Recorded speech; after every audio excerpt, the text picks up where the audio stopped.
오늘 본문은 하나님께 기도를 마친 후에 여호와의 제단 앞에 일어나서 이스라엘 온 회중을 위하여 축복하는 축복과 권면의 내용입니다. 하나님께 간절히 기도했던 솔로몬이 그의 백성들, 이스라엘 백성들이 하나님이 주시는 복을 받기를 바라면서 권면하는 내용이죠. 56절입니다. 여호와를 찬송할지로다. 하나님을 찬송하면서 축복을 시작합니다. 축복한다는 것은 복을 빈다는 거죠. 백성들이 이러한 삶과 믿음을 통하여 하나님께서 은혜와 복을 주시기를 바라는 것입니다. 그가 말씀하신 대로 그의 백성 이스라엘에게 태평을 주셨으니 그 종 모세를 통하여 무릇 말씀하신 모든 좋은 약속이 하나도 이루어지지 아니함이 없도다. 솔로몬 왕은 약속의 하나님께서 그가 약속하신 것을 다 이루셨다고 찬송하고 있습니다. 하나님은 그가 말씀하신 것을 그대로 이루시는 분이죠. 솔로몬은 하나님께서 이루신 것을 직접 경험한 사람입니다. 얼마나 감격적이겠습니까? 씨를 뿌리는 사람이 있고 열매를 거두는 사람이 있습니다. 씨를 뿌리는 사람은 열매가 거두어지는 것을 보지 못하고 그것을 기대하고 바라는 가운데 삶이 끝날 수 있지만, 열매를 거둔 사람은 씨가 뿌려져서 결국 열매가 맺어진 것을 다 보았기 때문에 그 감격은 이루 말할 수 없을 것입니다. 이스라엘 역사 가운데 아브라함이 하나님의 약속을 받고 또 그의 후손들이 여러 삶의 경험을 하면서 고난을 많이 겪지 않았습니까? 애굽으로 건너갔다가 노예 생활을 끝마치고 또 그곳에서 나와서 광야를 지나서 가나안에 또 들어가게 되고 또 그곳에서 숱한 어려움을 겪다가 왕이 있는 국가가 건설이 되고 또 많은 전쟁을 통해서 국가가 더 이제 부강해지는 그런 과정, 그리고 그 결과 태평성대를 이루는 복을 솔로몬이 누리게 되거든요. 그러니까 솔로몬은 정말 하나님이 주신 그 복을 직접 경험하면서 감격할 수밖에 없었던 것 같습니다. 우리 나라의 근현대사를 우리가 돌아봐도 얼마나 많은 어려움이 있었습니까? 근데 그 어려움을 통하여 그 어려움 속에서 수고하고 희생했던 사람들을 통하여 오늘 우리는 이렇게 사실 번영과 평화를 누리는 거 아니겠습니까? 솔로몬은 이러한 현실을 하나님의 은혜와 복의 결과라고 믿고 또 하나님께서 약속하신 대로 이루셨기 때문에 누린 것이라고 고백을 하면서 하나님을 찬양하고 있습니다. 이렇게 하나님이 은혜와 복을 주셨는데 앞으로 이 민족이 하나님이 주신 은혜와 복을 누리기 위해서는 어떻게 되어야 하는지를 말씀을 하고 있는 겁니다. 57절이죠. 우리 하나님 여호와께서 우리 조상들과 함께 계시던 것 같이 우리와 함께 계시옵고 우리를 떠나지 마시오며 버리지 마시옵고. 이스라엘 백성들이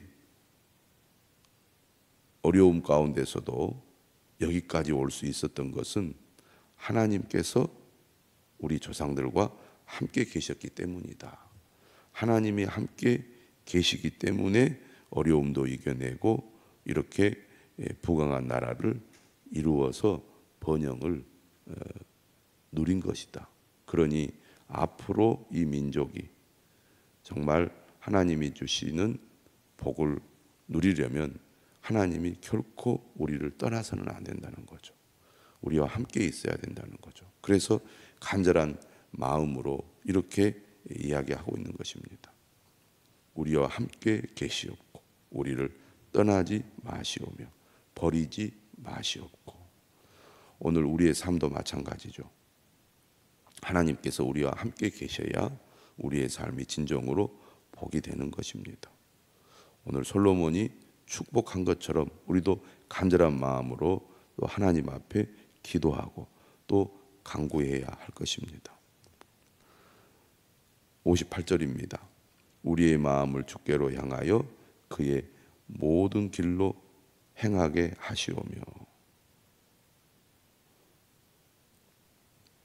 이스라엘이 잘 되는 길은 결국 하나님의 말씀에 순종하는 것입니다. 솔로몬은 그의 아버지로부터도 이 말을 들었습니다. 또 하나님께서도 솔로몬에게 직접 이 말씀을 하셨죠. 우리 조상들에게 명령하신 계명과 법도와 율례를 지키게 하시기 원하오며. 솔로몬은 자신을 포함하여 이스라엘 백성들이 하나님의 말씀에 순종하기를 바라고 있습니다. 하나님의 말씀에 순종해야 이스라엘이 산다는 것입니다. 그러려면 58절 뭐라고 얘기하냐면 우리의 마음을 주께로 향하여, 마음이 하나님께로 기울어 있어야 합니다. 우리의 마음이 하나님이 아닌 세상을 향하여 있다면 우리가 하나님의 말씀을 따라 살아가기가 어렵죠. 하나님의 말씀에 순종해야 된다는 것을 알지만 많은 사람들이 하나님의 말씀에 순종하지 못하는 이유는 우리의 마음이 주님께로 향하지 않기 때문입니다. 하나님의 말씀에 순종하려면 우리의 마음이 주께로 향해야겠습니다. 오늘 솔로몬은 이스라엘 백성들이 하나님이 원하시는 길로 갈 수 있도록 그들의 마음이 주께로 향하기를 권면하고 있는 겁니다. 59절은 이렇게 말하죠. 여호와 앞에서 내가 간구한 이 말씀이 주야로 우리 하나님 여호와께 가까이 있게 하시옵고. 이 말은 무슨 뜻이냐면 하나님께서 솔로몬의 말에 항상 귀를 기울이시고 응답해 주시기를 바란다는 것입니다. 내가 간구한 이 말씀이 주야로 우리 하나님 여호와께 가까이 있게 하시옵고. 하나님께서 이 기도를 늘 들으시고 응답해 주시옵소서. 또 주의 종의 일과 주의 백성 이스라엘의 일을 날마다 필요한 대로 돌아보사. 하나님은 우리의 기도를 들으시는 분이실 뿐만 아니라 우리의 삶을 또 보살피시고 돌보시는 분이시죠. 또 그러한 일을 해달라고 요청을 하고 있습니다. 이에 세상 만민에게 여호와께서만 하나님이시고 그 외에는 없는 줄을 알게 하시기를 원하노라. 이스라엘 백성들을 향하여 솔로몬은 이스라엘 백성들이 오직 하나님만 믿고 하나님만 섬기기를 권하고 있습니다. 하나님만이 우리의 기도에 응답해 주실 수 있고 또 우리의 일상적인 모든 삶을 다스리시고 보호해 주실 수 있기 때문입니다. 오늘 솔로몬이 이스라엘 백성들을 향하여 축복하고 권면한 말씀대로 우리도 하나님을 향하여 이러한 믿음을 가져야 되겠습니다. 오직 찬양 받으실 분은 하나님밖에 없으시죠. 하나님만이 그 약속을 온전히 지킬 수 있는 신실하시고 능력 있는 분이시기 때문입니다. 이 하나님이 늘 우리와 함께 하시기를 우리가 늘 구하고 늘 우리를 지키시고 우리를 보호해 주시기를 우리 또한 기도해야 되겠습니다. 그리고 이 하나님을 향하여 우리의 마음을 온전히 드림으로 하나님의 말씀에 순종하는 사람이 되어야겠습니다. 그리고 우리의 간절한 기도에 응답해 주시고 귀를 기울이시도록 구할 뿐만 아니라 우리의 삶 전반의 모든 문제를 하나님께서 살펴주시고 또 우리를 도와주셔서 우리를 인도해 주시기를 구해야 될 것입니다. 오늘 61절 말하죠. 그런즉 너희의 마음을 우리 하나님 여호와께 온전히 바쳐 완전하게 하여 오늘과 같이 그의 법도를 행하며 그의 계명을 지킬지어다. 백성들에게 명령을 합니다. 이렇게 하나님께서 우리에게 은혜와 복을 주시기를 간절히 바란다면 우리 또한 하나님께 우리의 마음을 온전히 바쳐야 한다는 것입니다. 하나님은 우리를 사랑하셔서 우리를 택하시고 우리를 구원해 주셨잖아요.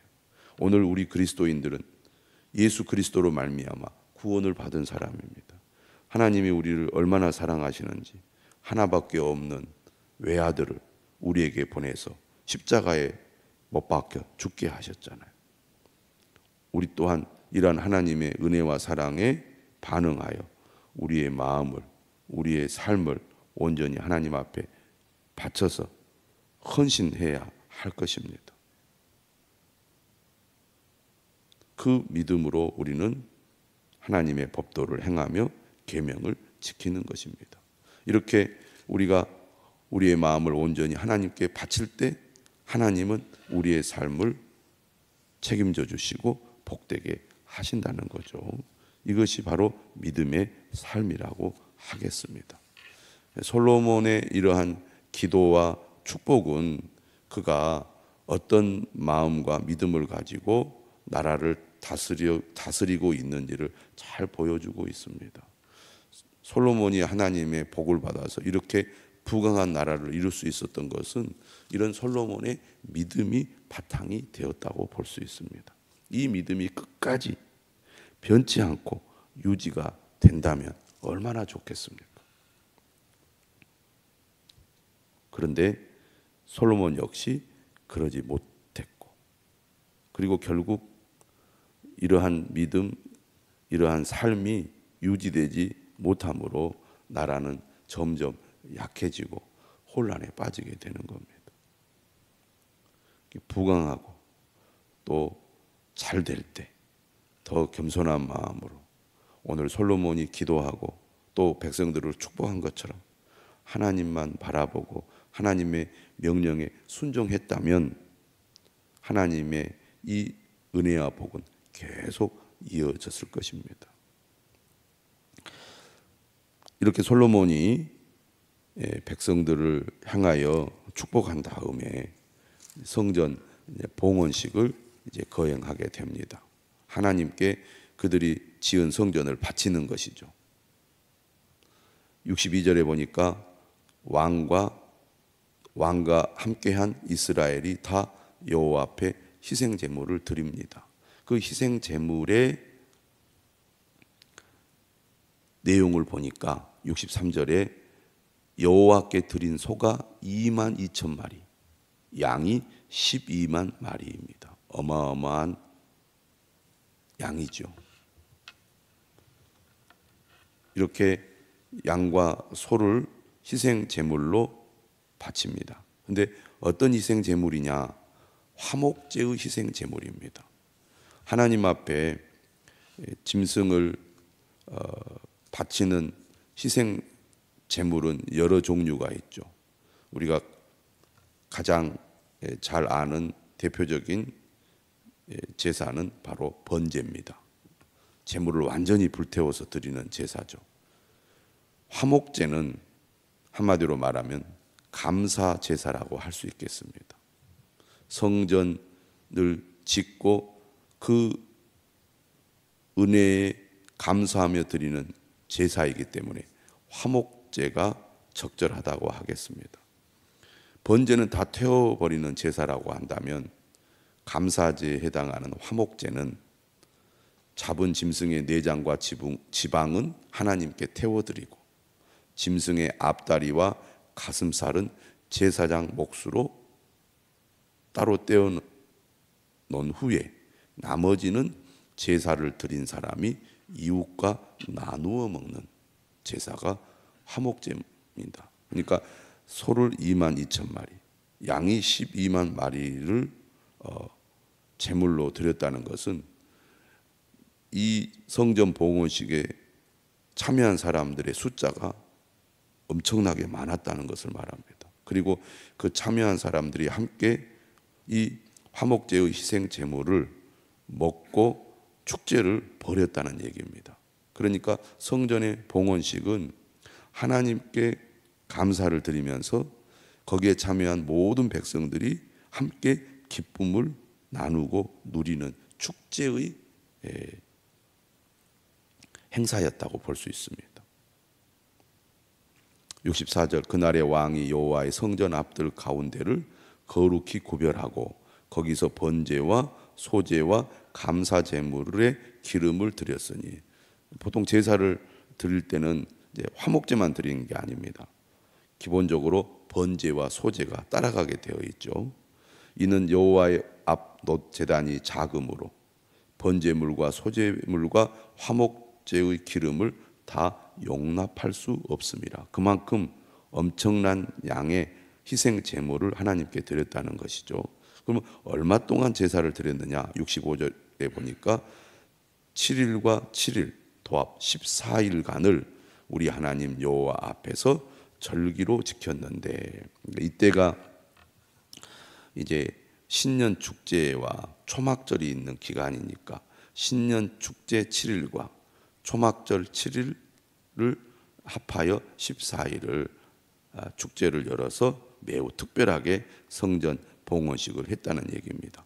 하맛 어귀에서부터 애굽 강까지의 온 이스라엘의 큰 회중이 모여 그러니까 전국에서 이 성전 봉헌식에 참여하기 위하여 백성들이 모였다는 얘기입니다. 그러니까 이렇게 많은 양의 희생 제물을 드렸겠죠. 그리고 그것을 함께 누리게 된 겁니다. 66절 여덟째 날에 솔로몬이 백성을 돌려보내매 백성이 왕을 위하여 축복하고 자기 장막으로 돌아가는데 여호와께서 그의 종 다윗과 그의 백성 이스라엘에게 베푸신 모든 은혜로 말미암아 기뻐하며 마음에 즐거워하였더라. 얼마나 그들에게 감격적인 날이겠습니까? 애굽에서 나와서 광야를 지나 가나안을 정복했지만 사사 시대에 얼마나 어려움을 겪었습니까? 그런데 다윗 시대에 이스라엘은 부강한 나라로 이제 우뚝 서게 되었고 그 열꽃이 솔로몬 시대에 활짝 피어서 하나님께 아름다운 성전을 지어가지고 봉헌했으니 하나님이 함께하신 결과라는 그 사실을 생각해 볼 때 그들의 감격은 이루 말할 수 없었을 것이고 정말 지금처럼 행복하고 기쁜 날은 없었다 이렇게 그들이 고백했을 것입니다. 이 모든 것은 다 하나님이 베푸신 은혜 때문이죠. 오늘 우리도 삶에 어려움이 있지만 하나님이 함께 하시고 하나님이 은혜를 베푸시면 반드시 오늘 이스라엘 백성들이 기뻐하며 마음에 즐거워한 것처럼 우리도 이러한 감격을 누리게 될 줄로 믿습니다. 또 그러한 삶을 우리가 늘 사모하며 하나님 앞에 가까이 나아가고 그의 말씀을 따라 믿음으로 순종하는 우리 모두가 되어야 할 것입니다.